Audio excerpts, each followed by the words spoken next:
महाभारत में एक से बढ़कर एक योद्धा थे। एक अपनी अपनी विद्या में सर्वश्रेष्ठ थे। किसी के लिए अर्जुन सर्वश्रेष्ठ थे तो किसी के लिए कर्ण, किसी के लिए अश्वत्थामा तो किसी के लिए भीम। कोई घटोत्कच को सर्वश्रेष्ठ योद्धा मानेगा, कोई एकलव्य या भीष्म को डोट। लेकिन पूरे युद्ध अलावा वह कौन सा योद्धा था जिसे सर्वश्रेष्ठ हम नहीं बल्कि स्वयं श्री कृष्ण भी मानते थे? और आखिर क्यों महाभारत का युद्ध एक प्रलयंकारी युद्ध था जिसमें कई योद्धाओं ने भाग लिया था, जिनमें से कुछ योद्धाओं के बारे में आज हम इस वीडियो में जानेंगे। स्वागत है आपका हमारे YouTube चैनल में। दोस्तों, कुरुक्षेत्र में कौरव और पांडवों की लड़ाई में दुर्योधन कौरवों का सबसे बड़ा भाई था। दुर्योधन अधर्मी, जिद्दी और मूर्ख भी था। वह गांधारी और धृतराष्ट्र का पुत्र एवं कर्ण का मित्र था, परंतु वह अधिकतर बातें अपने मामा शकुनी की ही मानता था। दुर्योधन की जिद, अहंकार और लालच ने लोगों को युद्ध की आग में झोंक दिया था, इसलिए दुर्योधन को महाभारत का खलनायक कहा जाता है। दुर्योधन ने अपने मामा शकुनी के कहने पर बलराम जी से गदा युद्ध सीखी थी और दुर्योधन की मां ने अपनी दृष्टि से दुर्योधन का शरीर वज्र का बना दिया, परंतु श्री कृष्ण की चालाकी के कारण दुर्योधन की जांघ वज्र की नहीं बन पाई और महाभारत के युद्ध के अंत में दुर्योधन भीम के हाथों वीरगति को प्राप्त हो गया। अगले में आते हैं गुरु द्रोणाचार्य। महाभारत में द्रोणाचार्य अर्जुन को धनुर्विद्या में सर्वश्रेष्ठ बनाना चाहते थे।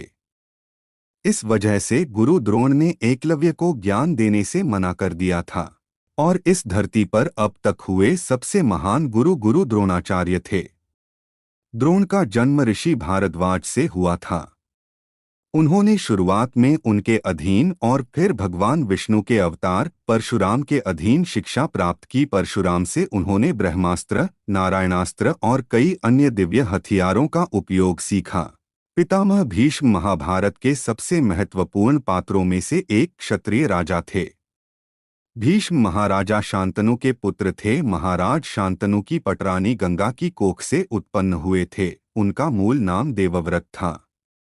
भीष्म ने अपने पिता शांतनु का सत्यवती से विवाह करवाने के लिए आजीवन ब्रह्मचर्य का पालन करने की भीषण प्रतिज्ञा की थी। अपने पिता के लिए इस तरह की पितृभक्ति देख उनके पिता ने उन्हें इच्छा मृत्यु का वरदान दिया था। इन्होंने परशुराम जी को अपना गुरु बनकर शिक्षा ग्रहण की और युद्ध में कौरवों की तरफ से युद्ध किया था। महाभारत का अगला पत्र है अश्वत्थामा। अश्वत्थामा द्रोणाचार्य का पुत्र था।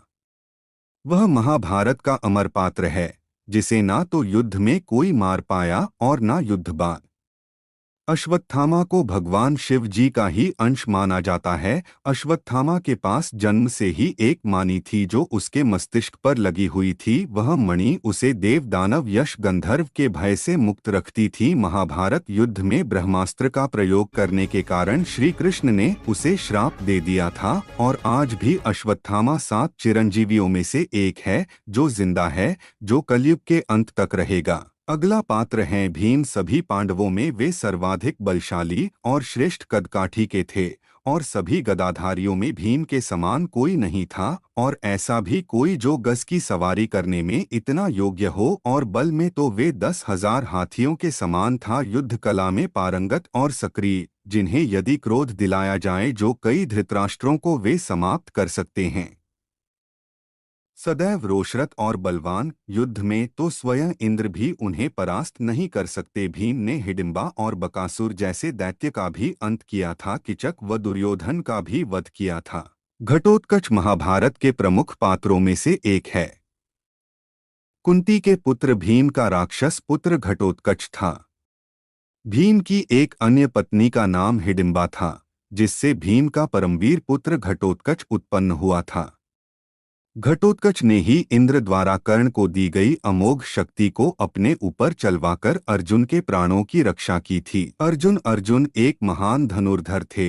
वह एक शक्तिशाली योद्धा की श्रेणी में आते हैं। वे श्री कृष्ण को अपना प्रिय मानते थे और महाभारत युद्ध में उन्होंने नारायणी सेना की जगह भगवान श्री कृष्ण को चुना था। दोस्तों, अर्जुन द्रोणाचार्य के ये प्रिय शिष्य थे। परशुराम से भी इन्होंने शास्त्रास्त्र विद्या सीखी थी।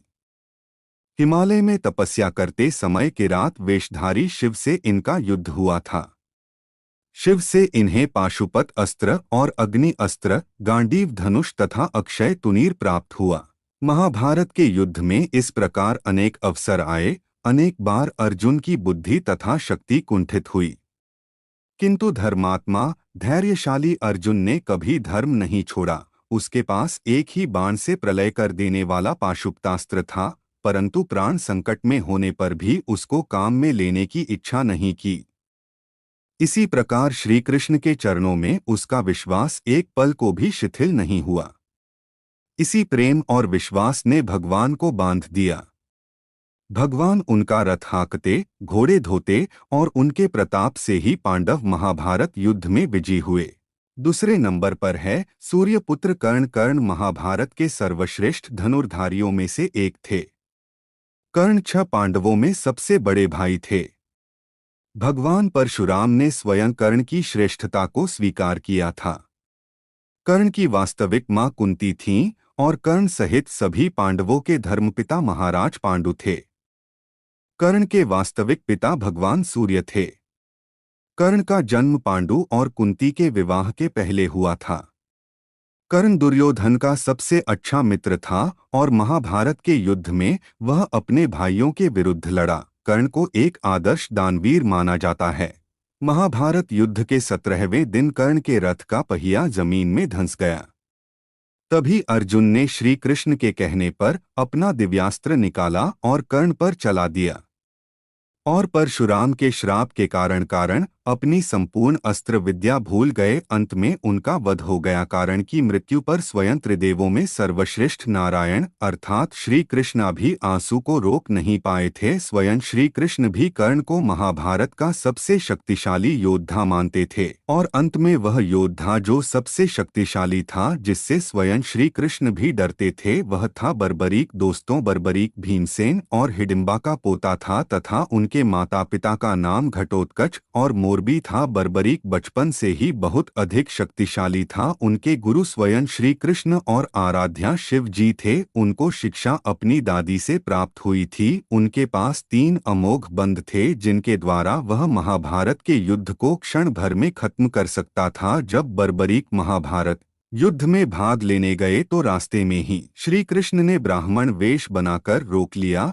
और उनका मजाक बनाया कि तुम 3 बाणों से युद्ध कैसे जीतोगे। तो श्री कृष्ण को बर्बरीक ने संपूर्ण वृतांत बताया कि किस प्रकार वे एक ही बाण से संपूर्ण युद्ध जीत लेंगे। तब श्री कृष्ण ने भयभीत होकर अपना वास्तविक रूप दिखाया और बर्बरीक को अपना शिष्य मानकर उन्होंने शीश का दान मांगा, और अंत में बिना किसी देर के बर्बरीक ने अपना शीश श्री कृष्ण के चरणों में समर्पित कर दिया, जिन्हें आज हम खाटू श्याम वाले बाबा के नाम से जानते हैं। तो दोस्तों, महाभारत में कई और अन्य भी योद्धा थे जो अत्यंत शक्तिशाली थे, परंतु आप किस शक्तिशाली योद्धा मानते हैं, हमें कमेंट में ज़रूर बताएं। और यदि वीडियो अच्छी लगी तो वीडियो को लाइक शेयर ज़रूर करें और चैनल को सब्सक्राइब करके बेल आइकन ज़रूर प्रेस कर ले। धन्यवाद।